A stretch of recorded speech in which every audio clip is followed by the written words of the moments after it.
एक बड़ी सक्रिय है ये गली।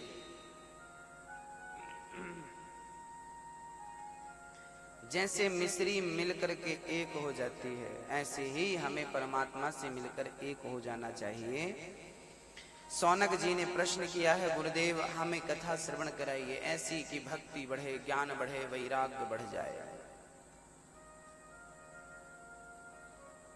हो गया? सुनो, ऐसा सौनक जी ने प्रश्न किया। सूत जी ने कहा, आपने बड़ा उत्तम प्रश्न किया है। मैं आपको शास्त्रों का सार सार सुनाता हूं। देखिए, ये भागवत जो सुनने की कामना कर रहे हैं सूत जी, ये देवताओं को भी दुर्लभ है। देवता भी इस कथा के लिए तरसते हैं। एक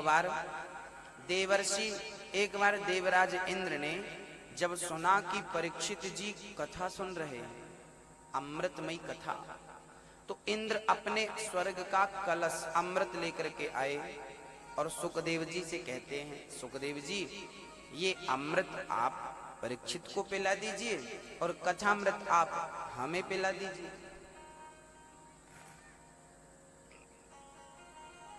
सुखदेव जी ने कहा, इंद्र अदला बदली तो बराबर की वस्तु से होता है।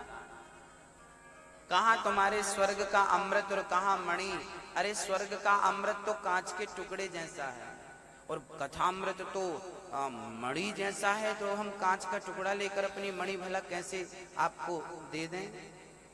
भक्तों, सुखदेव जी ने इंद्र को कथा नहीं सुनाई क्योंकि इंद्र इस कथा के योग्य नहीं थे। कथा श्रवण करने की भी योग्यता होनी चाहिए, जो योग्यता श्री इंद्र में नहीं थी। तब श्री सुखदेव जी ने इंद्र को वहां से विदा किया।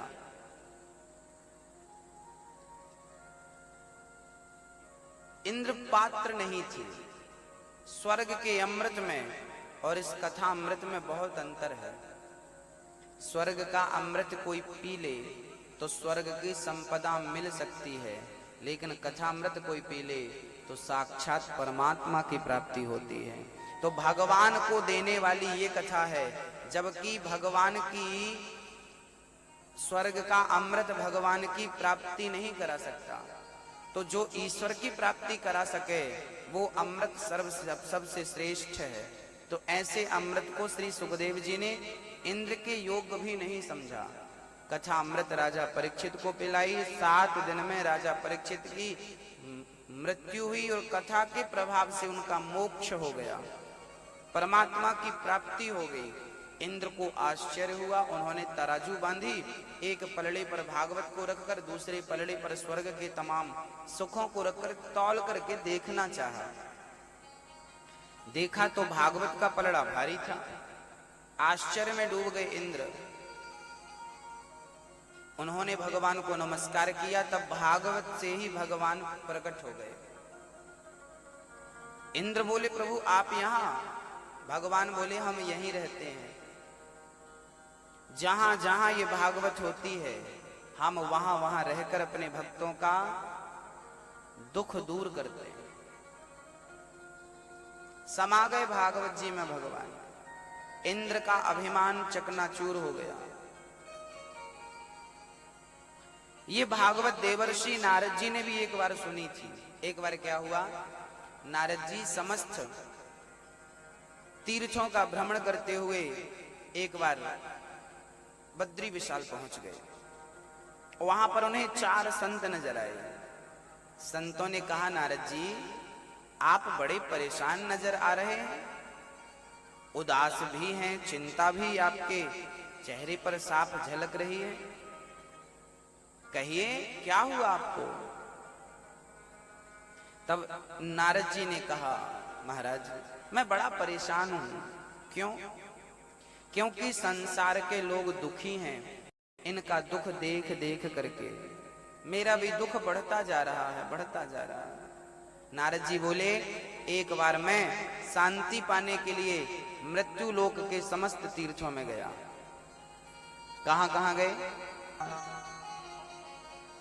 नारद जी बोले मैं पुष्कर गया, प्रयाग गया, काशी गया, हरिक्षेत्र, कुरुक्षेत्र, रंगनाथ, सारे तीर्थों में गया, पर ना पश्यम पुत्र मिच्छर्मः मनः संतोष कारकम, मुझे शांति कहीं नहीं मिली। नारद जी बोले फिर मैं गृहस्थों के घर चला गया कि चलो तीर्थों में शांति नहीं मिली तो शायद गृहस्थों के घर में शांति मिले। तो नारद जी आप लोगों के घर आ गए, गृहस्थों के घर। मैया जी ध्यान दीजिएगा। अच्छा नारद जी जब आप लोगों के घर आए होंगे तो आप लोगों के घर तो शांति मिली होगी, कहिए आप लोगों के घर शांति है कि नहीं? मैया जी, ओ मेरी माँ, आपके घर शांति है कि नहीं? है सबके घर में शांति। नारद जी कहते हैं जब मैंने जाकर देखा तो इन गृहस्थों के घर में शांति नहीं थी। तो क्या था? तरुणी प्रभुतागे श्याल को बुद्धिदायक कन्या विक्रीणे लोभा दंपतीनां च कल्पनम। नारद जी बोले मुझे शांति मिली ही नहीं। गृहस्थों के घर गया तो वहां झगड़ा चल रहा था। किसका? सास और बहू का। सास बहू का जोरदार झगड़ा। सास बहू को गाली दे रही थी, बहू सास को गाली दे रही थी। तरुणी प्रभुता गेहे, नई नई बहुओं की घर में चल रही है। बुजुर्गों का कोई सम्मान ही नहीं करता है ना। झगड़ा चल रहा, छोटा सा घर है, 4 सदस्य हैं घर में और वो चारों आपस में लड़ते हैं, प्रेम से रहते ही नहीं। ये गृहस्थों की हालत है ना। और सलाह किससे लेते हैं? बोले शाल को बुद्धिदायक। आज के जमाने में सलाहकार बना हुआ है साला। और हमारे ब्रज में कहते हैं, ब्रज में कहावत कहते हैं, बोले दीवार बिगाड़े आरो और घर बिगाड़े सारो। दीवार में ज्यादा अलमारियां काट दोगे ना तो कमजोर पड़ जाएंगी, और आपके घर में ज्यादा साले साहब की एंट्री रहेगी ना तो वो घर भी खोखला हो जाएगा। इसलिए साले साहब से दूर की राम राम चीखें। बहुत नजदीकियां बनाने की जरूरत नहीं है, नहीं तो शकुनी मामा इसके सबसे बड़े उदाहरण हैं। धृतराष्ट्र के साले का नाम था शकुनी। क्या हुआ? साले साहब ने पूरा कुल खानदान नष्ट करा दिया कि नहीं? तो सारे मामा ऐसे नहीं हैं, फिर भी माँ बाप से सबसे ऊंची सलाह लेनी चाहिए। भाई जनों से, भ्राता से सलाह लेनी चाहिए। सलाह के लिए ससुराल पक्ष नहीं जाना चाहिए, ऐसा शास्त्र कहते हैं। घर में पति पत्नी का बड़ा झगड़ा है, ऐसा नारद जी कहते हैं। जब तक हम आपसी झगड़ों में ही उलझे रहेंगे तब तक हम अपने मन को केंद्रित कैसे करेंगे? तब तक हम भगवान का चिंतन कैसे करेंगे? क्योंकि हम आपस में लड़ रहे हैं ना। जब हम आपस में तालमेल बिठाकर प्रेम से रहेंगे तब तो भगवान का भजन करने का समय निकालेंगे। आपस में ही लड़ेंगे तो भजन कब करेंगे? तो शास्त्र कहते हैं कि पहले प्रेम से रहना सीखो, एक दूसरे से प्रेम करना सीखो, घृणा को अपने हृदय से निकालना सीखो। कोई भी बुराई आपके भीतर ना बैठ जाए, क्योंकि शरीर जितना गंदा है ना, इससे कई गुना ज्यादा गंदा मन हो जाता है। और शरीर की गंदगी ईश्वर नहीं देखते, ये कितना शुद्ध है कितना अशुद्ध है ना। मन कितना शुद्ध है ये बहुत महत्वपूर्ण चीज है। भगवान को मन चाहिए, और वो भी निर्मल। निर्मल मन जन सो मोहि पावा, मोहि कपट छल छिद्र न भावा। मन निर्मल होना बहुत बहुत सुंदर है ना दादाजी। तन की मैल तो बहुत धोई पर मन तो गंदा है। और आप लोग ना, हम लोग एक बार मर जाएं, दो बार मर जाएं, फिर जन्म लें, फिर मर जाएं, फिर जन्म लें, फिर बार बार हमारा जन्म इसलिए होता है क्योंकि हम अपने मन को वश में नहीं कर पाते, मन की इच्छाएं समाप्त नहीं कर पाते। इसलिए पुनरपि जननम पुनरपि मरणम पुनरपि जननी जठरे शयनम भज गोविंदम गोविंदम भज मूढ़ मते। श्री आद्य शंकराचार्य जी कहते हैं भज गोविंदम गोविंदम भज मूढ़ मते। ए अज्ञानी, भगवान का नाम जप और उन्हें अपने हृदय में बिठाओ। भक्तों, नारद जी कहते हैं मैं समस्त तीर्थों में गया, गृहस्थों के घर गया, शांति नहीं मिली, तब मैं वृंदावन चला गया। वहां मुझे एक 16 साल की कन्या दिखाई पड़ गई, उदास बैठी थी, एक बूढ़ा बाजू में, एक बूढ़ा बाजू में। नारद जी को लगा यहाँ स्त्रियों का मेला है, मेरा क्या काम, जाने लगे वापस। वो 16 साल की कन्या जो थी ना, वो दौड़ करके नारद जी के चरण पकड़ती है और रोती हुई कहती है भो भो साधु क्षणं तिष्ठ मच्चिन्तामपि नाशया दर्शनम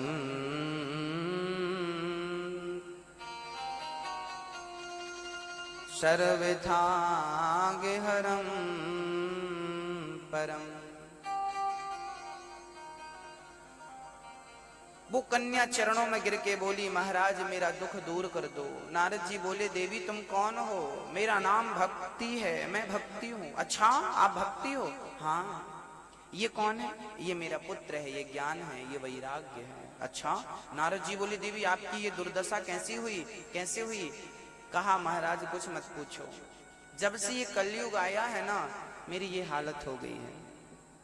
भक्तों, कलयुग में ना भक्ति महारानी बड़ी परेशान है, साक्षात भक्ति परेशान है। इस कलयुग में लोग भक्ति करने को तैयार नहीं है। किसी की निंदा सुनना हो ना तो लोग खूब सुनते हैं, लेकिन कथा सुनने के लिए लोगों के पास फुर्सत नहीं होती। निंदा सुनना हो, चुगली सुनना हो, किसी की बुराई सुनना हो तो बहुत आगे रहते हैं, लेकिन भगवान की कथा सुनने के लिए ना वो बहुत पीछे रहते हैं। क्या करें? ये कलयुग का हाल है, ये कलयुग का हाल है। नारद जी कहते हैं बड़ी विडंबना है। क्या कहें? जब से कलयुग आया ना तो ज्ञान वैराग भक्ति को कोई पूछने वाला नहीं है। इस कलयुग में लोगों को पत्नी बहुत अच्छी लगती है और मां दुश्मन लगने लगती है। बच्चों को जब बच्चे विवाहित हो जाते हैं तो पत्नी अच्छी लगने लगती है और मां दुश्मन लगने लगती है। फिर बच्चे अपनी मां को छोड़ देते हैं, पिता को छोड़ देते हैं। ऐसा होता है कि नहीं? हाँ या ना कहो। होता। ये कलयुग का प्रभाव है। पत्नी अच्छी लगती है, मां अच्छी नहीं लगती। कलयुग में लोग भगवान का भजन नहीं करेंगे, जो धर्म है उस पर नहीं चलेंगे, अपना अलग से धर्म बनाने की कोशिश करेंगे, पाखंड रचते हैं। कलयुग के प्राणी। लोगों से कहो राम राम जपो, सीताराम सीताराम सीताराम सीताराम, तो लोग बोलेंगे नहीं नहीं नहीं, ये तो क्या है, राम राम क्यों जपे? वो कुछ और चाहते हैं, कुछ और जपना चाहते हैं, कुछ और चाहते हैं। कलयुग में पाखंड अधिक है। कलयुग में लोग नाना प्रकार के अपने खुद के धर्म बनाते हैं, खुद के पंथ बनाते हैं, क्या क्या कहें। ये कलयुग का प्रभाव है। कलयुग बहुत बुरा नहीं है, कलयुग बहुत अच्छा है। क्या अच्छाई है इस कलयुग में? द्रौपदी भक्ति महारानी ने कहा कि जब कलयुग इतना बुरा था तो परीक्षित ने रहने क्यों दिया कलयुग को? तब श्री नारद जी कहते हैं, देखो देवी, कलयुग बहुत अच्छा है। कलयुग में एक बहुत बढ़िया अच्छाई है। क्या अच्छाई है? कलयुग में अच्छाई है, कलयुग केवल नाम आधारा, सुमरे सुमर नर उतरहि पारा। कलयुग बहुत अच्छा है। कलयुग में केवल नाम लेकर के लोग भवसागर से पार हो जाते हैं। किसका नाम लेकर? किसका नाम लेकर मैया जी? कहिए ना, किसका नाम लेकर लोग भवसागर से पार हो जाते हैं? हाँ, किसका? किसका नाम लेकर के बोलिए, जोर से बोलिए। राम जी का नाम, राम का नाम लेकर के लोग भवसागर से पार हो जाते हैं। इसलिए जब व्यक्ति मरता है ना तो राम नाम ही बोला जाता है, क्योंकि राम ही आपको संसार सागर से पार लगा सकते हैं। हो गए भव से पार लेकर नाम तेरा। कौन कौन पार हुआ? वाल्मीकि अति दीन दुखी था,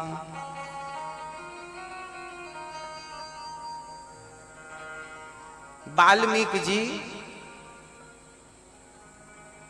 उल्टा नाम जपते थे, मरा मरा मरा मरा मरा मरा। लेकिन वो वाल्मीकि जी इतने बड़े ज्ञानी बने कि उन्होंने रामायण जैसे महाग्रंथ को तैयार कर दिया। केवल भगवान का नाम जप करके मरा मरा जपते थे, तो 2 बार मरा मरा कहोगे तो 1 बार तो राम निकलेगा। मरा मरा मरा मरा पुकारा था भरी सभा में द्रौपदी ने। क्या कहा था? हो गए भव से पार लेकर नाम तेरा। किस किस को भवसागर से पार होना है? जिसको होना है वो मेरे साथ ताली बजाएगा प्रेम से।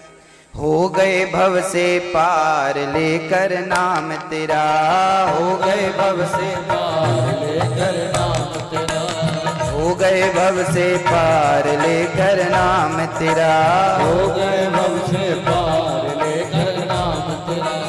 नाम तेरा नाम तेरा नाम तेरा नाम तेरा, नाम तेरा प्रभु नाम तेरा, नाम तेरा प्रभु नाम तेरा। हो गए भव से पार लेकर नाम तेरा, हो गए भव से पार लेकर नाम तेरा। जय हो जय हो।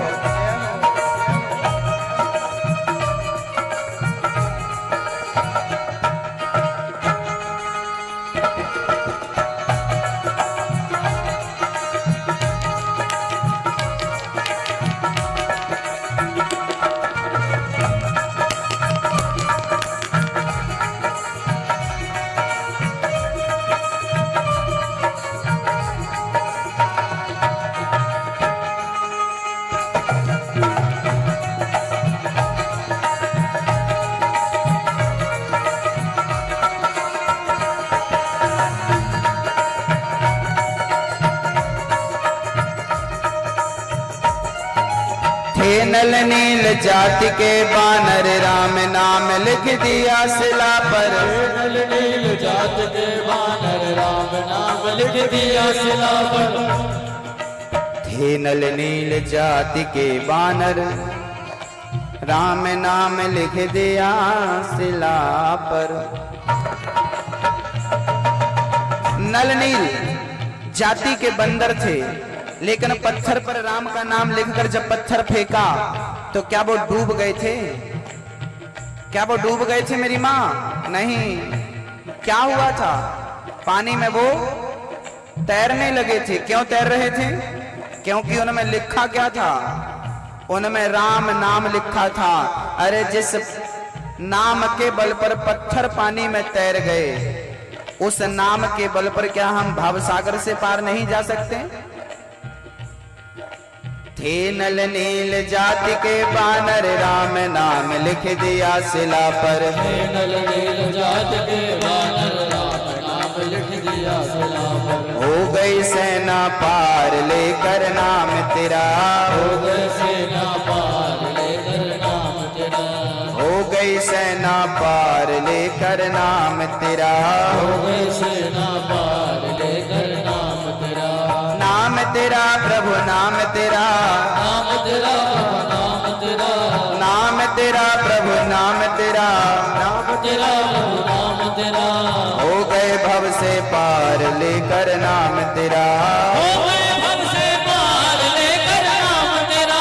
श्री राम जय राम जय जय राम। श्री राम जय राम जय जय राम। श्री राम जय राम जय जय राम। श्री राम जय राम जय जय राम। श्री राम जय राम जय जय राम। श्री राम जय राम जय जय राम। श्री राम जय राम जय जय राम। श्री राम जय राम जय जय राम।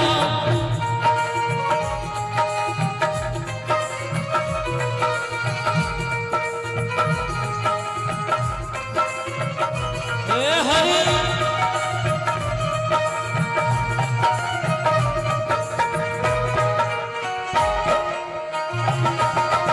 हरि बोल।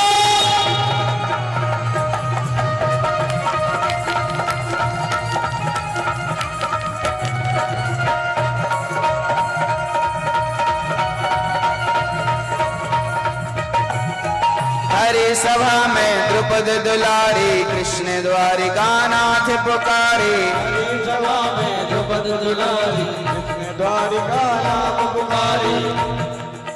भरी सभा में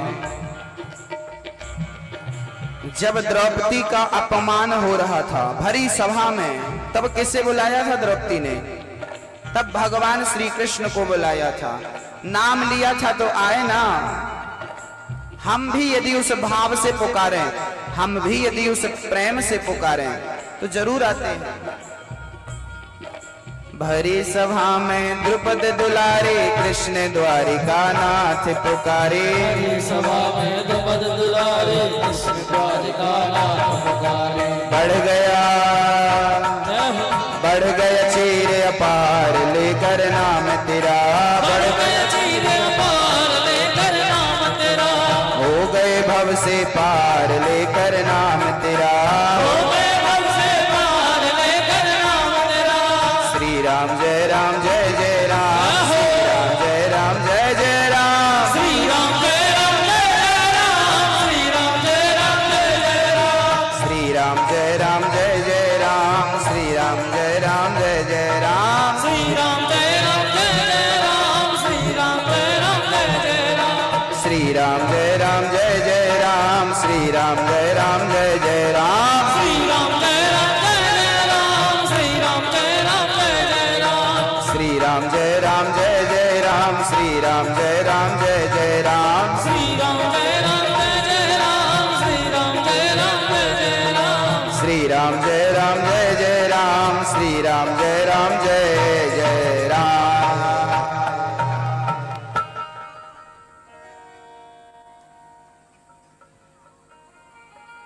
कलयुग बहुत अच्छा है। नाम लेकर लोग भवसागर से पार हो जाते हैं। लेकिन आप लोग नाम तो जपते हैं कि नहीं? भैया जी, मैया जी, जब कीर्तन होता है ना, तो आप लोग अपना मुंह नहीं खोलते। नहीं, आप लोगों ने तो खोला। जिनने मुंह नहीं खोला हम उनसे कह रहे हैं।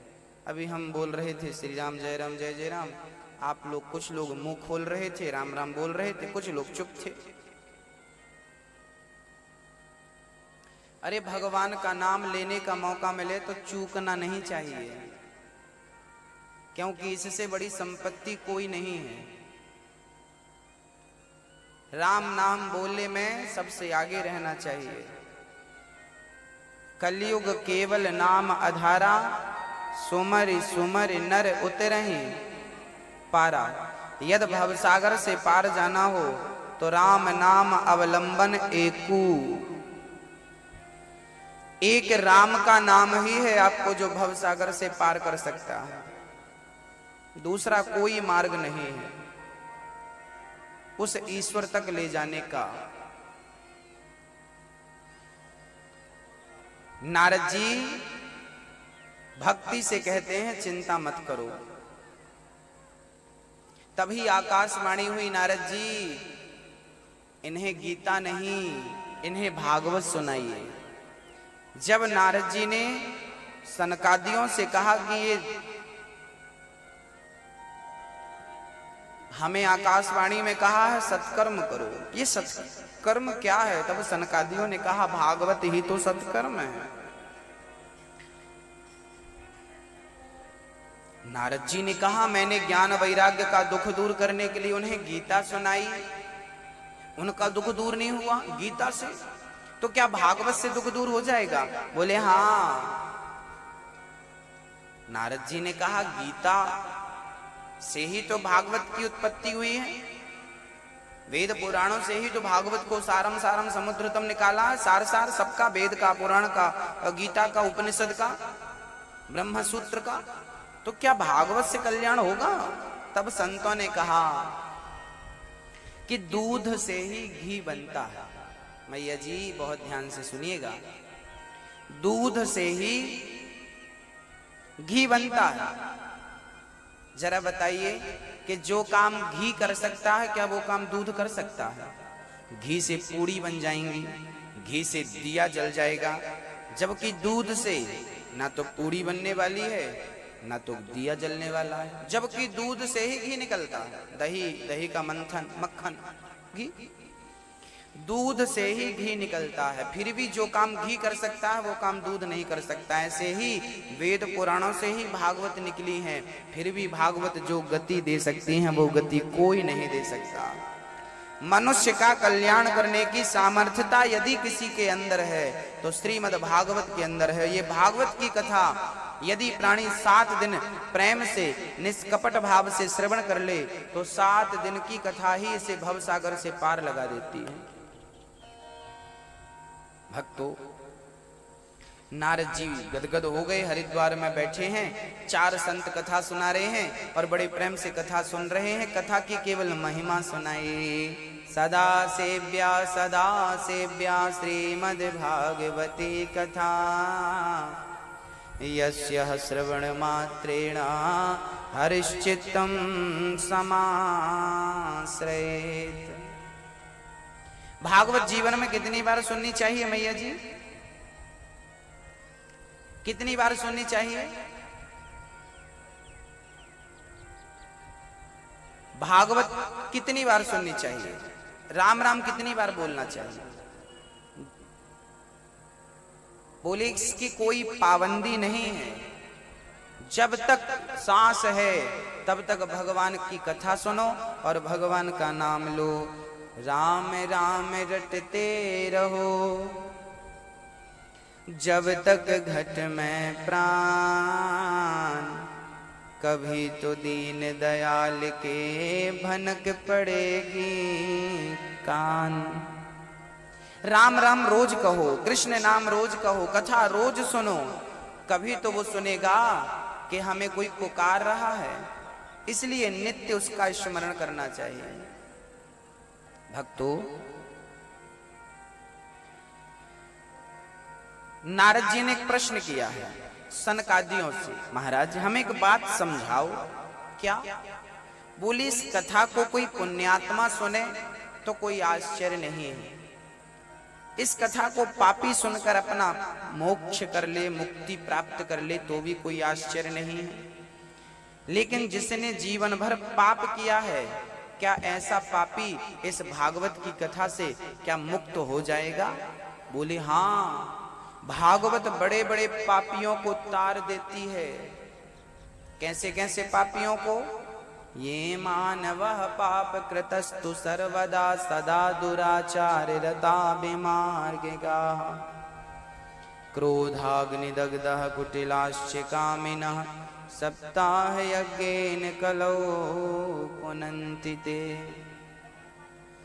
ये भागवत बड़े बड़े पापियों को तार देती है। किसी को तारा? हाँ, सनकादियों ने एक उदाहरण दिया। बोले तुंगभद्रा नदी के तट पर एक गांव था। उस गांव में एक पंडित जी रहते थे। पंडित जी का नाम था आत्मदेव। आत्मदेव नाम के एक पंडित जी थे। उनकी पत्नी का नाम था धुंधली। धुंधली जैसा नाम था वैसा ही गुण था, यथा नाम तथा गुण। धुंधली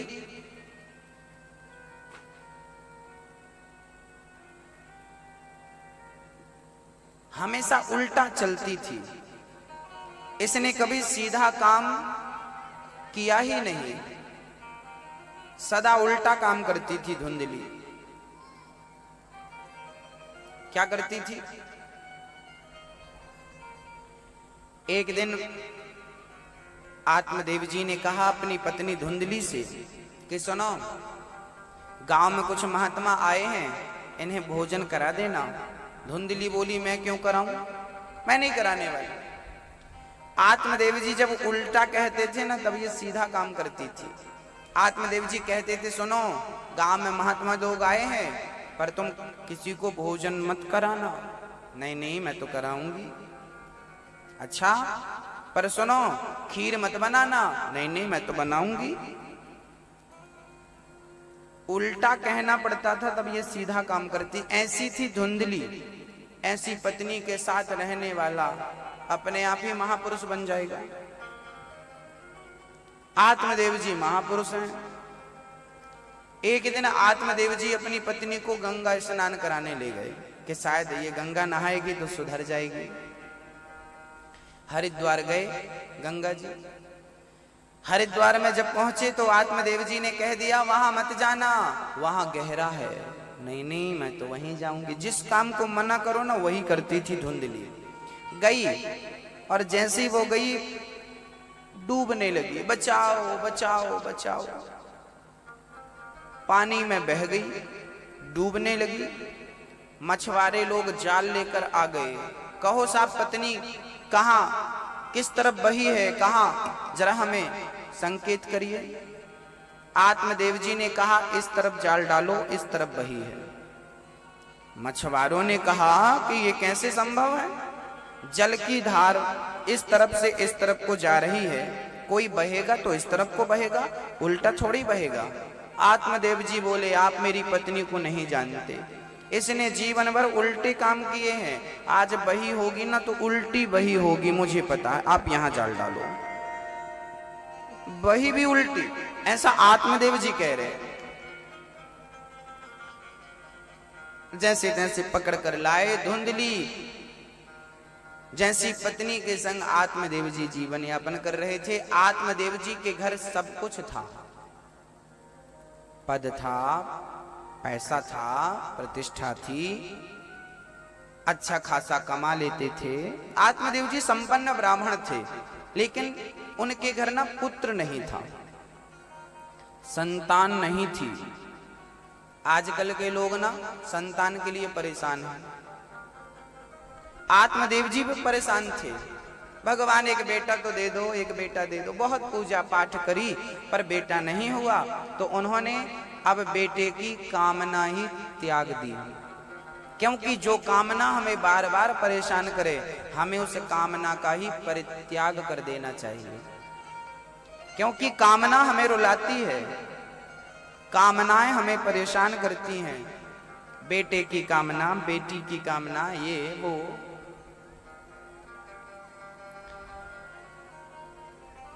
आत्मदेव जी ने पुत्र की कामना ही छोड़ दी बाद में। पहले तो बेटा पाने के लिए खूब पूजा पाठ, यज्ञ, जप, तप सब किया, लेकिन जब बेटा नहीं हुआ तो बेटे को पाने की कामना ही छोड़ दी, त्याग दी। भक्तों,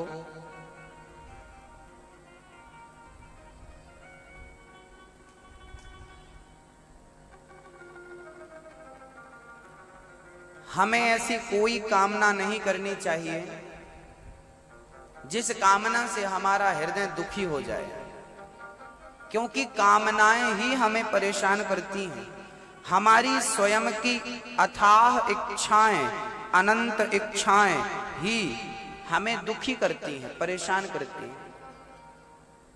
पुत्र की कामना, बेटा हो जाए, बेटा हो जाए, बेटा। कई लोग तो परेशान रहते हैं, बेटा हो जाए महाराज, बेटा हो जाए। कई माताएं तो दिन भर रोती हैं, बेटा हो जाए, बेटा हो जाए, बेटा हो जाए। बेटे के लिए रोती हैं। और तो और किसी को बेटा ना हो तो हमारी माताएं उसे जीने नहीं देती, ताने मारती हैं, ताने का डंक मारती रहती हैं। अरे फलानी की बहू के बेटा नहीं है। किसी को बेटा नहीं है ना, तो बूढ़ी बूढ़ी माताएं, डोकरियां, बुढ़ापे में ताने मारती, उसकी बहू के बेटा नहीं है, उसकी बहू के बेटा नहीं है। अरे भाई, तो आपकी बहू के बेटा है तो आपने कौन सा गढ़ जीत लिया? कौन सा गढ़ जीत लिया ये तो बताइए। बेटा पाने से कोई महान बनता है क्या? ये बताइए कि जिनके बेटा हैं क्या वो महान बन गए? कहिए। अरे बेटा पाने वाला महान नहीं होता, ईश्वर को पाने वाला, आत्म कल्याण करने वाला महान बन जाता है। मीरा का नाम सुना कि नहीं आप लोगों ने? मीरा के क्या कोई बेटा था? मीरा जी को कोई पुत्र था? कहिए, जिनको पता है, कुछ पता हो उनके बारे में तो जवाब दीजिए। मीरा जी को, मीराबाई को बेटा था? नहीं था। तो क्या उन्हें कोई नहीं जानता? सब जानते हैं। मीरा रोती थी, दिन रात रोती थी, लेकिन पुत्र के लिए नहीं, ईश्वर के लिए रोती थी। रोइए, बेटे के लिए नहीं। आजकल माँ बाप बेटों के लिए रोते हैं और वही बेटे जब हो करके बड़े हो जाते हैं ना, तो अपने माता पिता को लात मारते हैं, अपने माता पिता का अनादर करते हैं, अपने माता पिता को परेशान करते हैं। कहिए, करते हैं कि नहीं? जिन बच्चों के लिए माता पिता रोते थे, जिन बच्चों के लिए भगवान के मंदिर में जाकर गिड़गिड़ाते थे, वही बच्चे बड़े होकर अपने माता पिता पर अत्याचार करते हैं। तो बेटा यदि हो भी जाए तो भी आपको रोना ही है। बेटा है तो भी रोना है और नहीं है तो भी रोना है। इसलिए बेटे के लिए रोने से अच्छा है ईश्वर को प्राप्त करने के लिए रोइए, उसे पाने की चाहत रखिए। जैसे बेटे को पाने की चाहत है ना, ऐसे ईश्वर को पाने की चाहत होनी चाहिए, प्रबल इच्छा होनी चाहिए, जैसे बेटे को पाने की इच्छा है। आत्मदेव जी एक दिन शांत मन से बैठे थे, एक पड़ोसी आ गया। अच्छा, कोई अपने मन को शांत कर भी लेना तो ये पड़ोसी लोग जीने नहीं देते, है ना? आपकी सबसे ज्यादा चिंता पड़ोसी करते हैं। उनके घर में, स्वयं के घर में क्या चल रहा है उनको पता नहीं है, लेकिन पड़ोसी की पूरी जानकारी उनको है।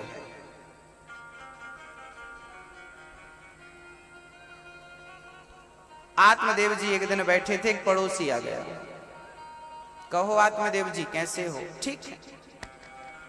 ये तुलसी आपके घर में लगी थी, सूख गई।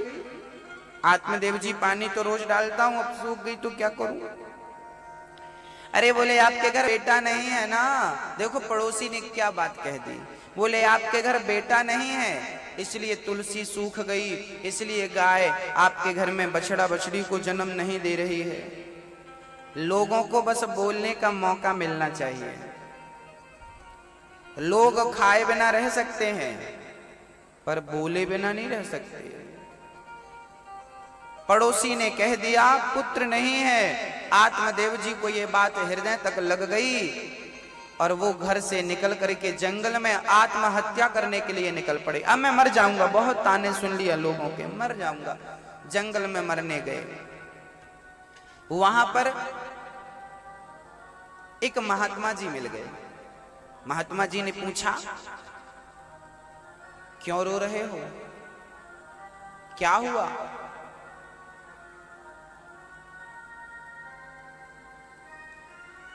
ब्राह्मण बोले महाराज हमारे घर में बेटा नहीं है इसलिए हम रो रहे हैं, इसलिए हम रो रहे हैं। दिग्जीवितम प्रजाहीनम दिग्ग्रहम च प्रजा विना दिक्कुलम चानपत्यस्य दिग्धनम संतति बिना। धिक्कार है मेरे जीवन को, मेरे घर में कोई पुत्र नहीं है, वंश को आगे बढ़ाने वाला कोई नहीं है। संत जी ने समझाया पागल, बेटे के लिए मत रो। देख बेटा तो मेरा भी नहीं है, सन्यासी का कहां बेटा है? स्वामी विवेकानंद जी का कोई पुत्र था?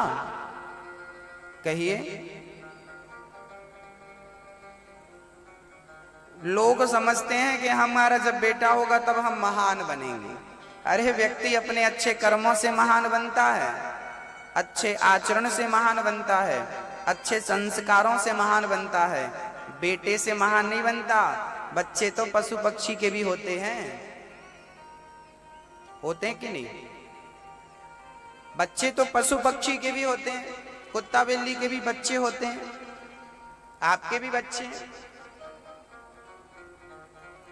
तो बेटा पैदा करना ये कला तो पशु पक्षी भी जानते हैं, लेकिन आत्म कल्याण करने की कला पशु पक्षी नहीं जानते। भगवत भजन करने की कला वो नहीं जानते। उनसे कहो कि यहां बैठकर कथा सुनो, वो नहीं सुनेंगे, उन्हें नहीं आता। हम कथा सुनकर के आत्म कल्याण कर सकते हैं।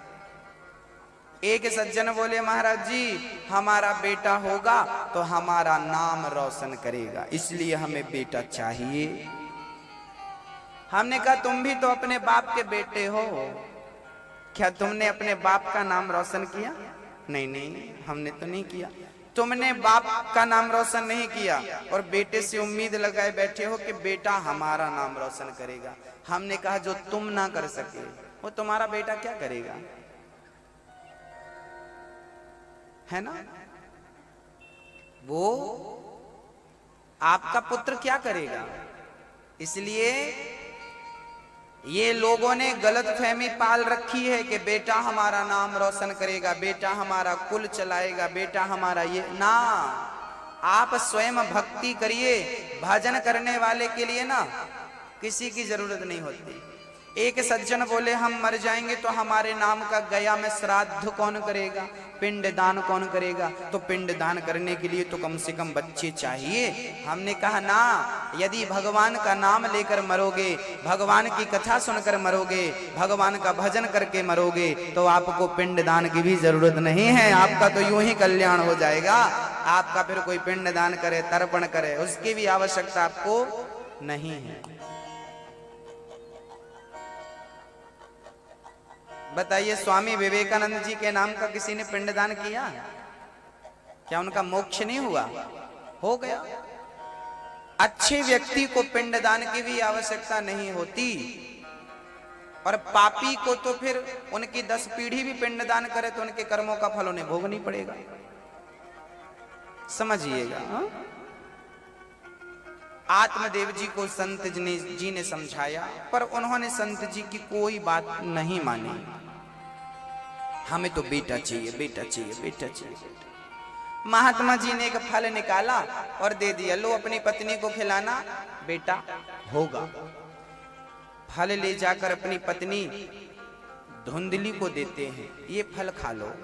धुंधली मन में विचार करती है, ये फल मैं खाऊंगी, मैं गर्भवती हो जाऊंगी, फिर मेरे घर का काम कौन करेगा? जब मेरा पेट बड़ा हो जाएगा तो मुझे तो आराम करने को बोलेगा डॉक्टर, काम कौन करेगा? धुंधली ने फल सामने रख दिया और तर्क वितर्क करने लगी। तब तक एक पड़ोसन आ गई। कहो बहन क्या हुआ? अरे बोले पति जी फल लेकर आए हैं, कहते हैं खाओगी तो बेटा होगा। तो पड़ोसन बोली खा लो। बोले ना, मैं खाऊंगी तो मेरे घर का काम कौन करेगा? मैं तो गर्भवती हो जाऊंगी, फिर मेरे घर का काम कौन करेगा? तो पड़ोसन ने कहा कि कोई बात नहीं, तुम अपनी ननंद को बुला लेना काम करने के लिए, क्योंकि जब बच्चा हो जाता है ना तो ननंद आती है बड़ी सी झोली लेकर के, हमें बधाई दो।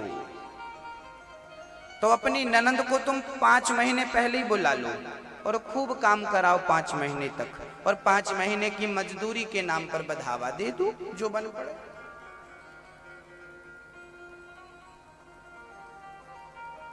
धुंधली बोली राम राम राम राम राम राम, तुम्हारी ननंद ईमानदार थी तो तुमने बुला लिया, हमारी ननंद तो 1 नंबर की चोटी है, हम कैसे बुलाएं अपनी ननंद को? धुंधली ने वो फल नहीं खाया, उसकी बहन आ गई। बहन ने कहा क्या कर रही है, ये फल तू गौ माता को खिला दे और मेरा बेटा होगा तू ले लेना। धुंधली ने चुपके से फल गौ माता को खिला दिया। धुंधली की बहन को जो बेटा हुआ उसे धुंधली ने खरीद लिया, नाम रखा धुंधकारी। गाय को फल खिलाया था तो गाय को भी समय हो जाने पर एक सुंदर सा पुत्र हुआ। कान गाय की तरह थे, शरीर देवताओं की तरह था, नाम रखा गौकर्ण। बोलिए श्री गौकर्ण जी महाराज की। गाय